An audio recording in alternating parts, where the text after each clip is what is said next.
Hello, I'm Amy Zawi with the Jerusalem Connection Red Alert Report for Wednesday, September 25, Macro and Micro, Progress and Setbacks.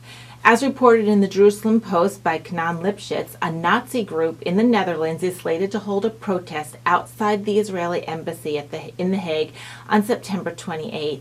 Many groups have petitioned the government to disallow this group from its assembly, but the authorities there say they have no legal grounds to ban it. However, they do say they will closely watch it and monitor the protest. The group is called the Racial Volunteer Force, and it has on their Facebook page a claim that Hitler is its Führer.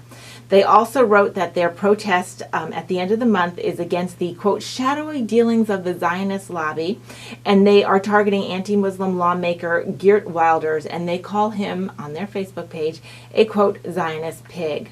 Keep in mind that The Hague is a very strict municipality. For example, in 2014, the municipality ordered a Jewish resident to remove a sukkah from a ceremonial hut that Jews erect for 1 week during Sukkot from the outside of his doorway. Clearly an expression of this gentleman's faith during that week on his own property. And yet, The Hague claims that it is dedication to the rights of free speech and expression is why it cannot disallow this Nazi group from protesting in front of the Israeli embassy. Go figure. Meanwhile, in Germany, we have some progress. Benjamin Weinthal reported in the Jerusalem Post that the city of Bonn in Germany has banned 4 Palestinian organizations from participating in a late September cultural festival because these organizations support and participate in the boycott, divest, and sanction campaign against the state of Israel, which Bonn recognizes as anti-Semitic. This comes after the city of Munich last December passed and defended similar measures barring BDS, boycott, divest, and sanction activities from taking place using any public resources in the city. And in April, the city of Bremen in northern Germany enacted the same policies. In May of 2019, the German parliament publicly voted that BDS is recognized as anti-Semitic. BDS is boycott, divest, and sanction, and it is activities that are targeting the modern state of Israel in order to starve it from the public realm economically, socially, and through PR. And then there's the backfire of BDS, and we always love a backfire story. In Toronto last month, BDS Facebook campaign to boycott and financially ruin a small Jewish grocery store that sold Israeli products has indeed had the opposite effect. When this militant activist on Facebook, who has been arrested for harassing elderly Jewish people in the community, well, he put on Facebook that everybody should boycott this mom and pop shop called A Taste of Israel.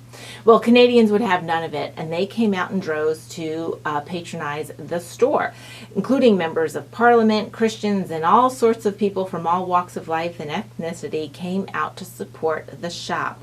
The shop owner is a Jewish gentleman from St. Petersburg, Russia, and he knew about the boycott, but he really didn't know what to do about it. And he was glad to see that his business basically doubled as a result.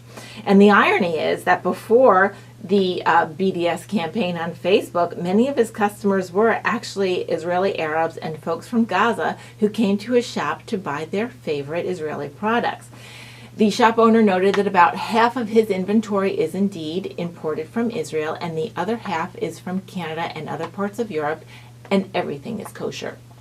While we see progress at the macro level with government bodies declaring BDS anti-Semitic and limiting those groups' access to public resources, we also see local level support for business owners who are targets of mean-spirited hate mongers. We cannot forget that there is an ever-present latent threat against Jews worldwide, and the newest disguise is that it's against Israel and not Jews in particular. But Israel is Jewish and Jewish is Israel. They are representative of each other, in my opinion, even if a Jewish person is not Israeli or even wants to go live there, which is totally plausible. These elements are not separated by the BDS community, though, and others who espouse anti-Semitic actions, including outright violence. Israelis walk their community streets with the ever-present threat of being the victim of a lone terrorist driving a truck or car into them, stabbing them with a knife, or even trying to shoot them or harm them in some other way. And the world seems to accept it. Jews around the world walk the community streets of Poland, Germany, France, and New York, and they go to synagogues in Pittsburgh and San Diego, and they are targets. All the laws in the world will not stop these crimes or this terror, because it is hate in the hearts of men that can only be chipped away when all of society is on the lookout and unwilling to accept it, and they're open to the Spirit of God moving in their hearts to change it. Shavua Tov, and have a great week.